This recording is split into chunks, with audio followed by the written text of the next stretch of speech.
My name is Karen Lee Harrington, and I'm with the Maine Health Data Organization. And it is a little bit after 1 o'clock. So, Melissa, is everybody in from the waiting room? Yes. Okay, so I think we'll go ahead and get started. I know you're all very busy. This presentation and the material will be available on our website, so folks can take a look at the deck or listen to the recording on their own time if there are folks within your organization that you'd like to forward this information to. But I want to welcome you all and thank you for taking time to be with us this afternoon.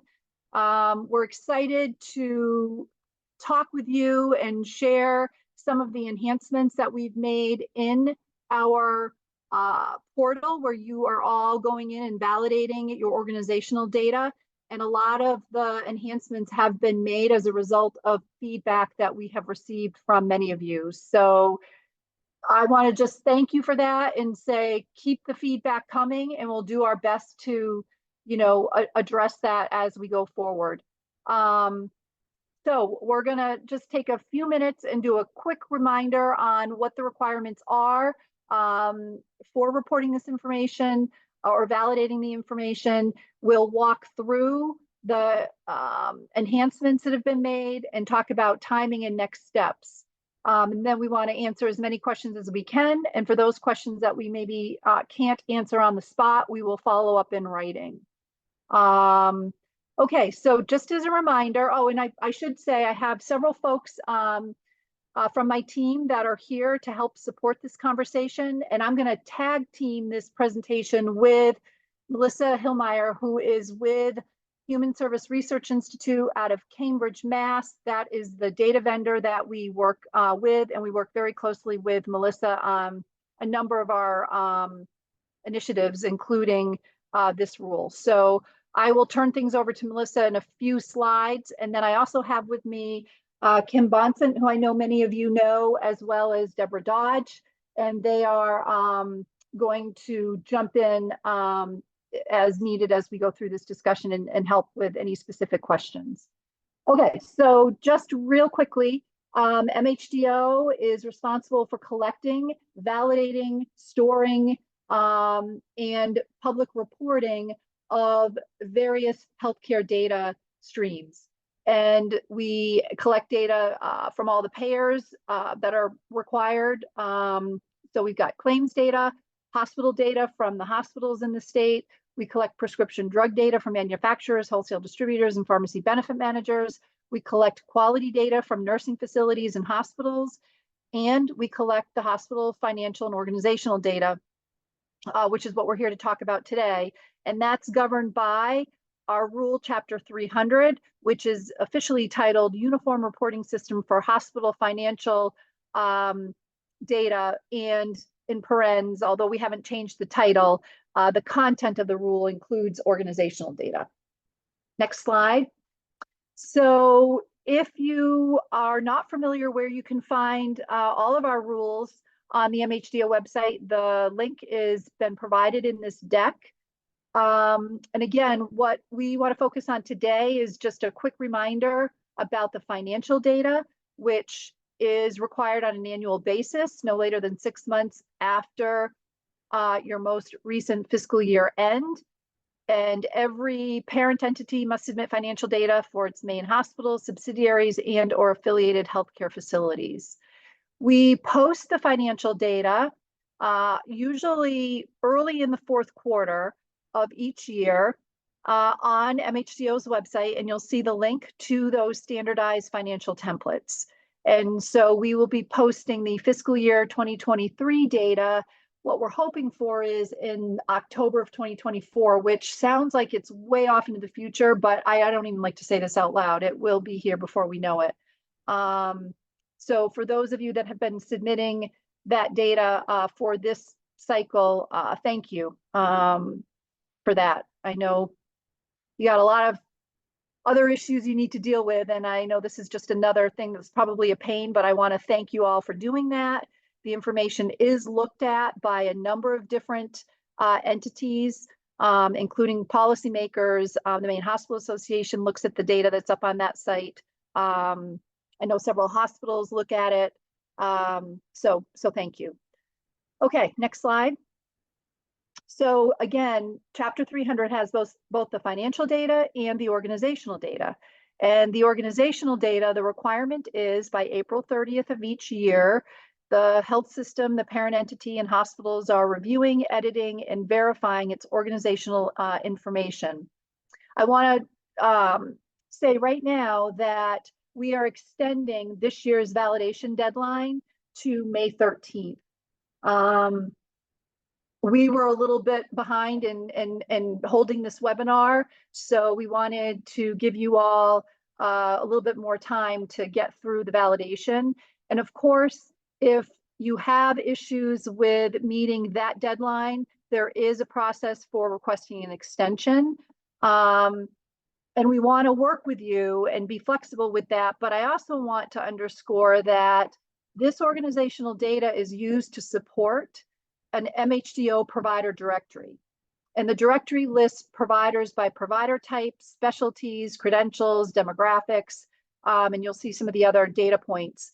And this directory has become increasingly more important to not just MHDO as a user of the data, but also to entities like MaineCare, the state's Medicaid program, hospitals that are accessing our data. So you've got colleagues that are in your planning departments and or research departments that are accessing data, claims data, hospital data from MHDO, and they are interested in using this provider directory to supplement the data that we get from these other data streams. So it's important information. So it's important that we get it timely, but again, we want to work with you. So we'll talk through later the process if you need to request an extension beyond May 13th. Next slide. So the requirement, again, in Chapter 300 that we want to focus on is the validation of organizational data. And just as a level set reminder, 2022 was the first year that the organizational information was validated. And we had pre-populated the org information in our hospital portal using data from our claims data, the hospital encounter data we get, and then of course NPES. And the data in the portal today reflects the most recent updates and validations that you have done.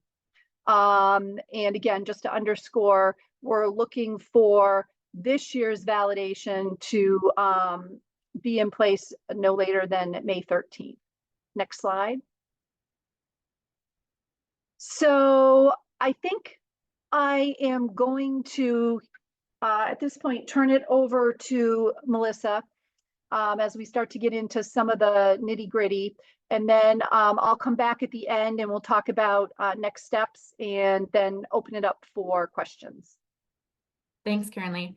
So as Karen Lee mentioned, the information from Chapter 300 organizational data is used for other MHDO products, including the provider database. And so I just want to underscore that we're not just collecting data for the sake of collecting data. So for that reason, once the information, the due date has passed of May 13th, then we are going into the portal and reviewing to make sure that the information exists. So things that we're looking for, ensuring that there's MPIs and primary taxonomies for each entity, making sure that that initial start date that we had of January 31st, 2022 has been updated to reflect the actual start dates for each physician, and that the entity names are official names with no additional comments. So for example, you know, if the entity name was General Hospital, making sure that there's not a comment such as Medicare Pro fees billed to Part D, to Part B. Or for example, you know, if the entity name has a dash delete next to it, as a note, you know, please utilize the delete functionality in the portal instead, or email the MHDO help desk. Again, we just want to ensure that the names within the portal are reflective of the official entity names. And following MHDO's validation process, if there are questions or specific follow-ups, MHDO will reach out to and email those entities with that information if that's necessary.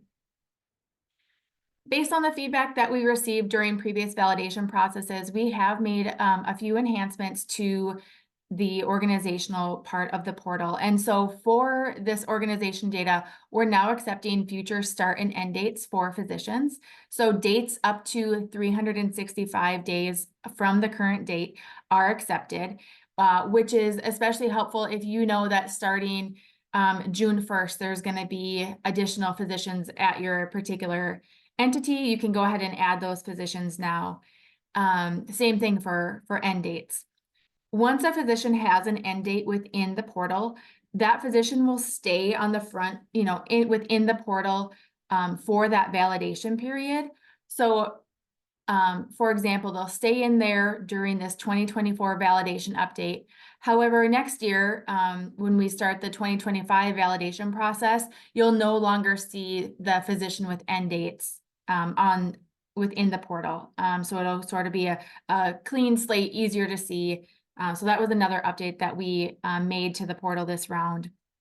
And then we're also allowing health systems to request an additional deadline extension. So for example, let's say you requested an extension, you're still unable to meet that date. There is an ability to request an additional extension within the portal, and we'll show you how to do that in just a little bit. We've also implemented some enhancements to the verification process and some prompts and pop-up message that will appear to really help guide you through making sure that the information is as complete as possible. So these pop-up messages will appear if there's no MPI or taxonomy. If there's some fields that are missing, there'll be a prompt that comes up encouraging you to go ahead and complete the missing information. And then if there are no physicians employed or affiliated with a hospital or a practice, when you go ahead and click verify, you'll be taken to a screen that I'll show in just a bit that gives you a reason for explaining why there are no physicians. And so once you choose that, you're still able to go ahead and click verify, and it'll show as being compliant, but also indicate to MHDO that there truly are no physicians employed or affiliated with that hospital or practice. And so there'll be no follow-up questions asking about that. And then just from a convenience standpoint, we reordered the columns for physicians employed or affiliated with the hospital. And those columns can be sorted by things like the last name, MPI, taxonomy, to just make things easier as you're going through and doing your review and updates. Here we list the data elements that are available to validate. So on the left, you see the elements that health systems, parent entities, and hospitals need to validate. And then on the right side, it really shows the information specific to the physicians that are employed or affiliated with an entity. And so these are the things the elements that are utilized within the portal and carry in through the other MHDO products. Many of you are existing users of the MHDO hospital data portal, and so these browser requirements are, standard for accessing the portal. And so we just wanted to throw those up on screen as a reminder, but nothing out of the ordinary here. This is the organizational data homepage. A single user can be associated with more than one organization in the MHDO hospital data portal. So if your account is associated with more than one organization, all of the organizations will be displayed, and you can go ahead and click and choose which one you would want to go ahead and review. However, if you are only associated with one, just that one would appear on this particular screen. If for some reason you need to be associated with more than one organization and you aren't currently, please go ahead and reach out to the MHDO help desk and we can go ahead and take care of that for you. So when logging into the portal, you'll get this welcome screen, and then you can go ahead in the left and click on organization data, and that will bring users to the main page that outlines the relationships of health systems with local health systems, parent entities, hospitals, or practices. And so you'll see this particular page is that welcome screen. And the functionality is consistent with throughout the portal, no matter whether you're a health system, a hospital, a parent entity. So everything that we cover today will be applicable to your review and validation of the information. Health systems and parent entities, since they are at that highest level, they can review, edit, and validate everything that is affiliated with the system, and they must confirm the relationships among local health systems and those hospitals.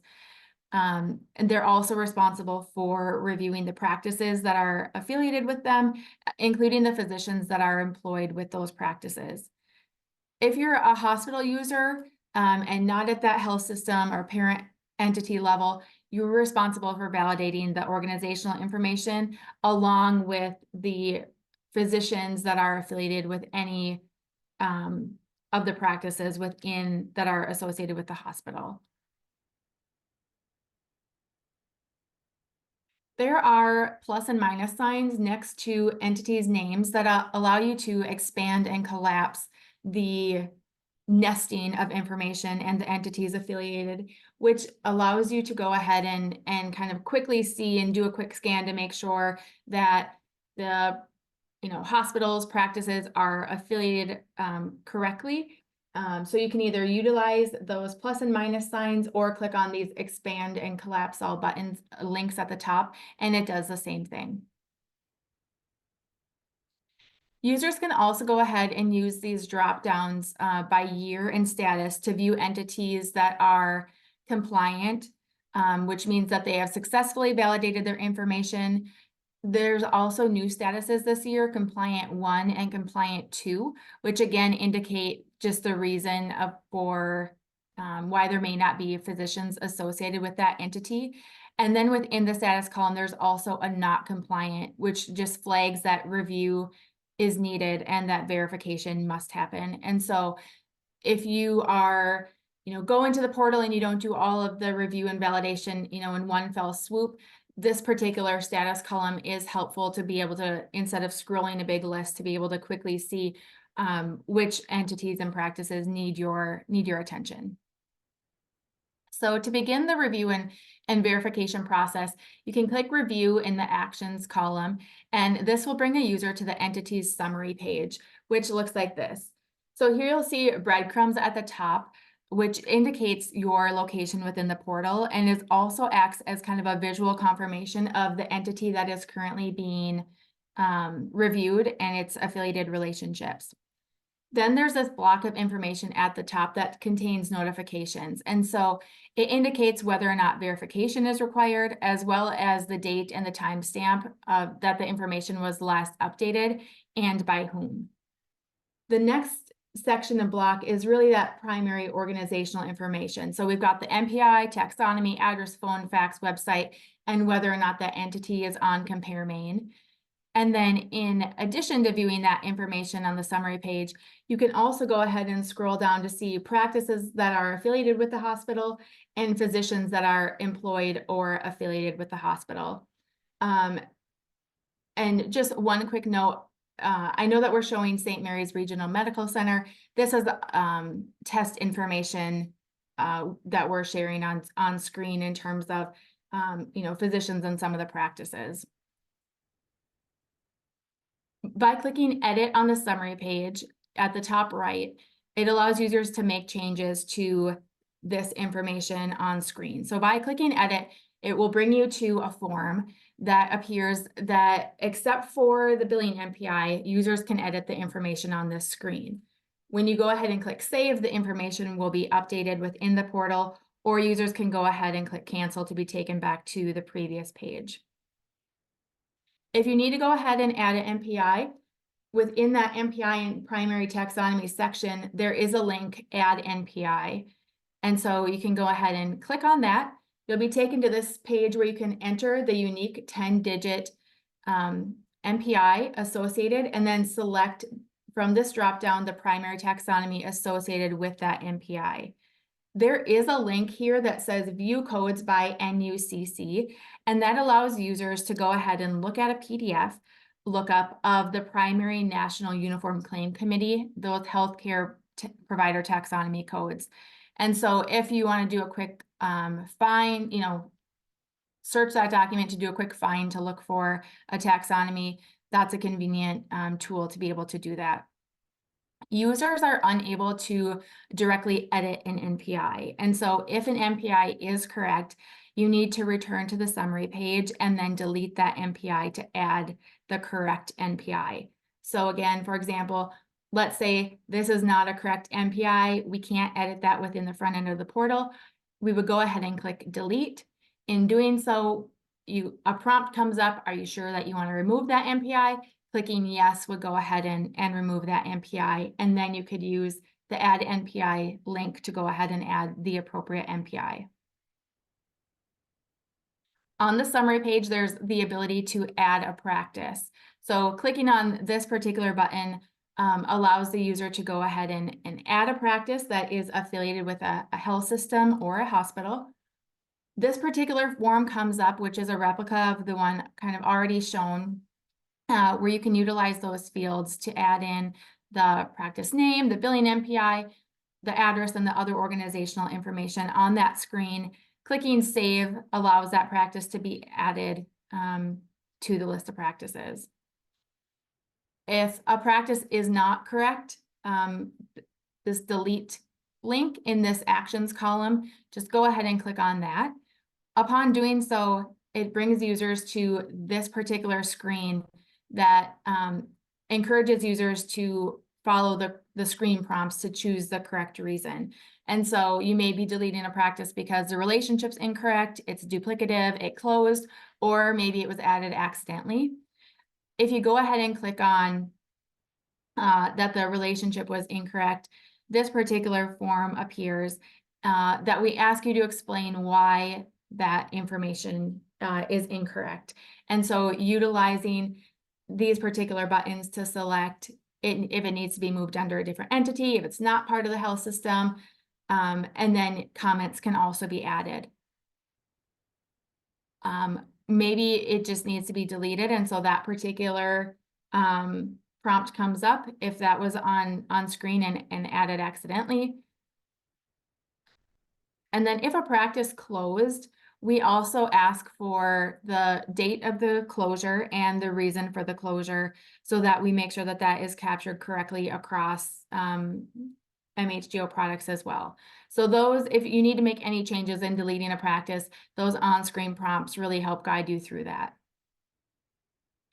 Going back to the organizational summary page, users will see physicians that are employed or affiliated with a hospital.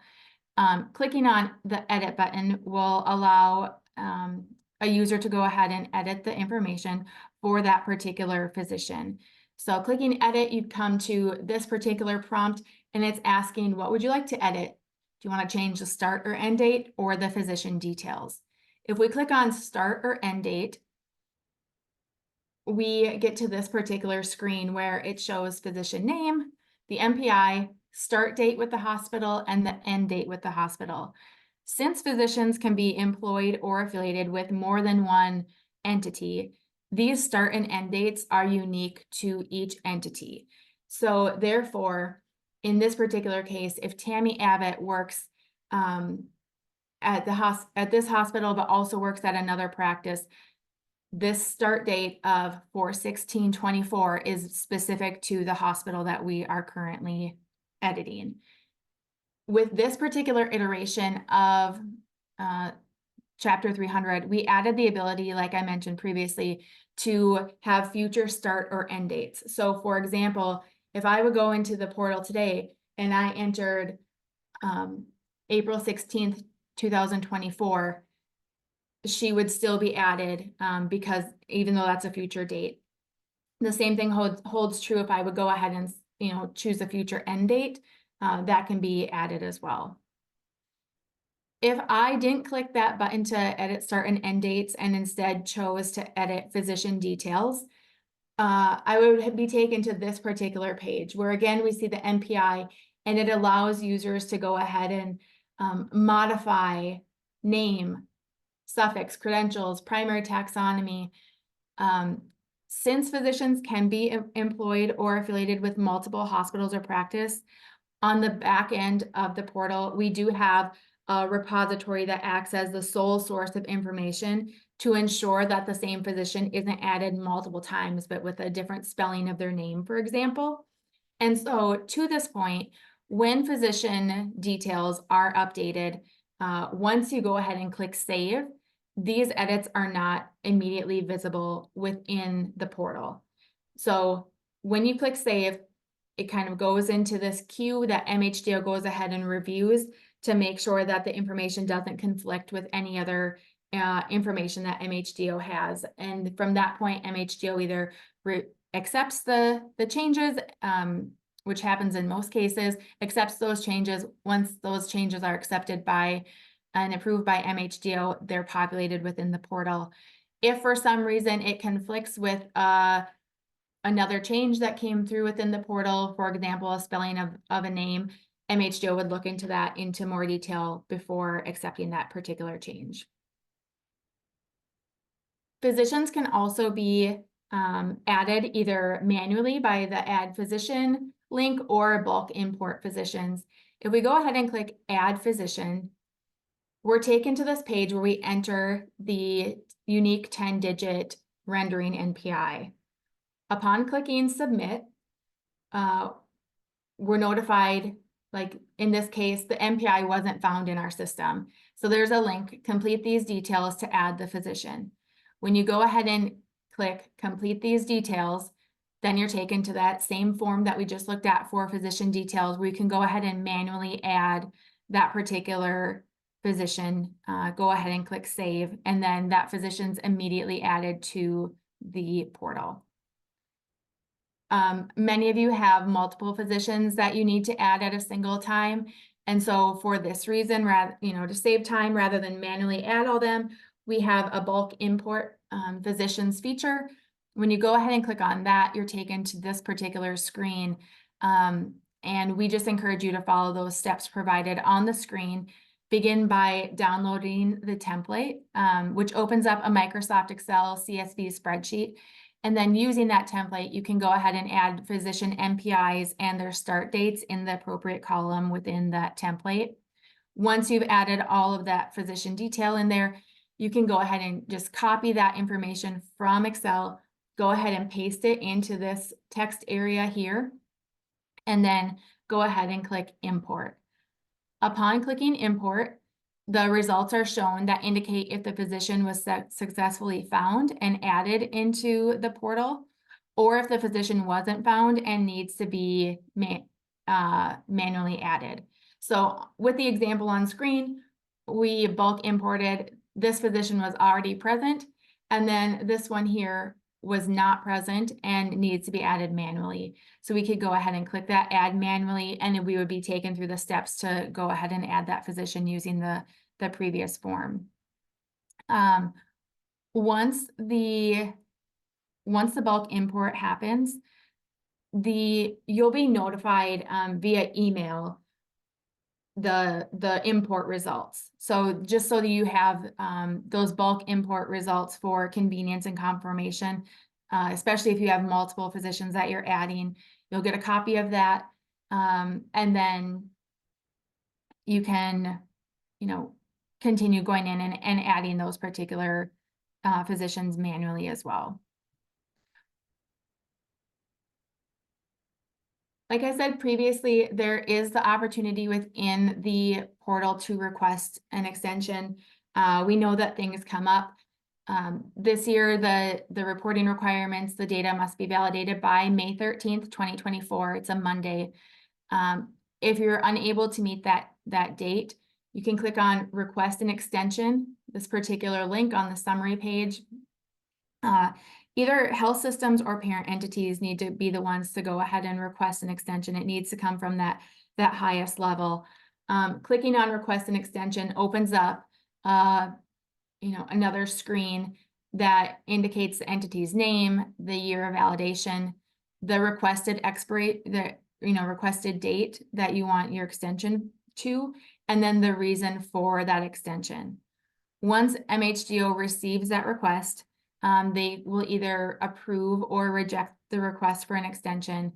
Once MHDO approves or rejects the extension, all of the users affiliated with the health system or the parent entity are notified of the decision by MHDO.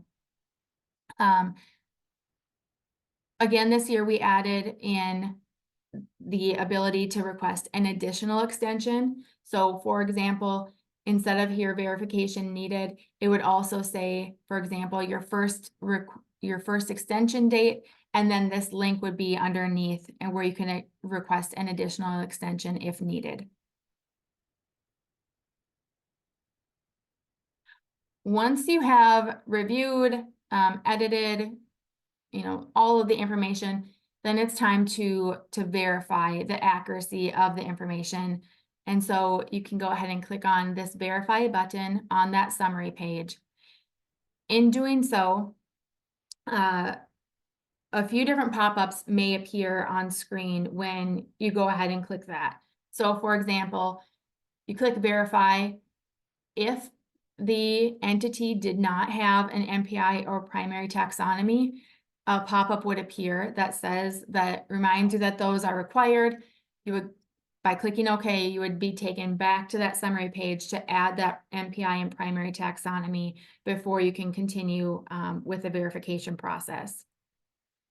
Additionally, if you go and click verify, and there's no fax number, for example, or maybe there's no phone number, you'll be prompted and just notifying you that these fields are missing.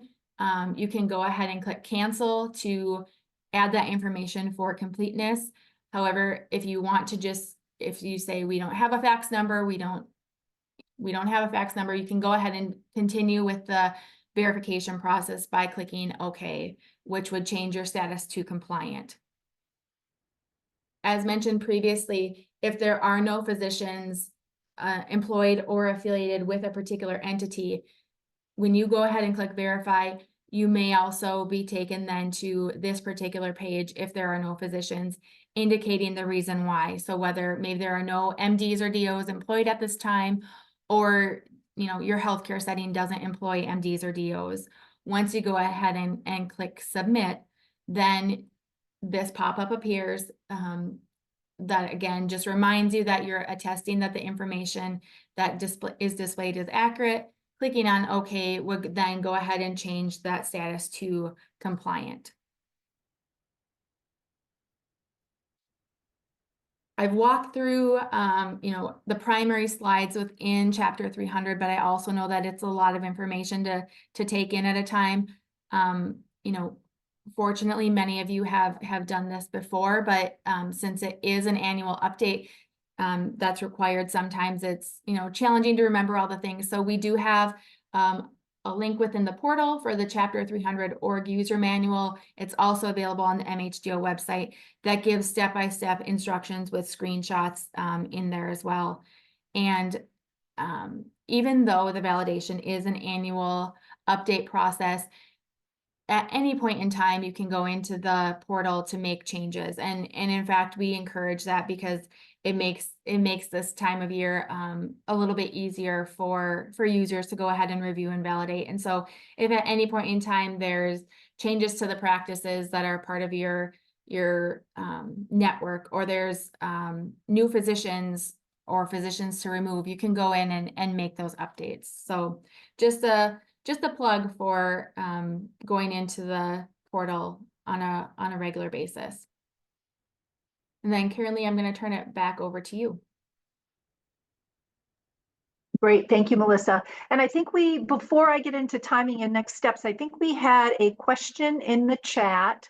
Do we include practitioners who are affiliated but may not appear on billing/claims information depending upon how we bill the service? And I am going to take a stab at answering that, and please, my team, jump in if I have it wrong. This will be a good test. Yes, you do need to include those practitioners that are affiliated that may not be part of your billing, but they are affiliated with the particular entity that you're reporting on. Okay, I don't see any other questions in the chat. So let me go through timing and next steps. So there's some information here in terms of how the link to log into the portal, the link to access the recording from today's webinar, the FAQs that we've got, the user manual. You'll see that's the second link. And just a reminder on the due date. I don't think I need to go through that again. Here's where there are some additional dates. So beginning on May 14th, we'll start reviewing and assessing the validated information that's come in. And if we have any questions, we'll get back to you no later than June 28th. It is rather manual, so it'll take us some time to go through the information, but our goal is to get back to you no later than June 28th with any follow-up questions. And then we are requesting that all questions and updates need to be in the portal or responded to by July 31st. So, you know, if you're an entity that we're following up with, you know, we can work through the timing, but that's just to give you a sense of what we're looking at. And then we'll know by August 1st, our provider data in our portal is hopefully good to go for updates that we're making in our provider directory. Okay, next slide, I think is now just again, resources that are available to you for troubleshooting and questions. So our help desk is available from 8 to 5 p.m. Eastern time, Monday through Friday. If you leave a message, you'll get a call back within a couple of hours of leaving your message or forwarding an email. And you'll see both the toll-free phone number and then the email address. Next slide. And here we are, questions. And there are about 14 of us on, I think, this call. So if you've got a question, feel free to unmute yourself and ask or drop it in the chat. And while we're waiting, I'll say my closing remarks, which is, again, thank you for all that you do to either, if you're part of submitting the financial data and or the org data, we do recognize it is an administrative burden. So we're trying to do the best we can by streamlining some of the process and the system. So hopefully you'll find these enhancements to be an improvement.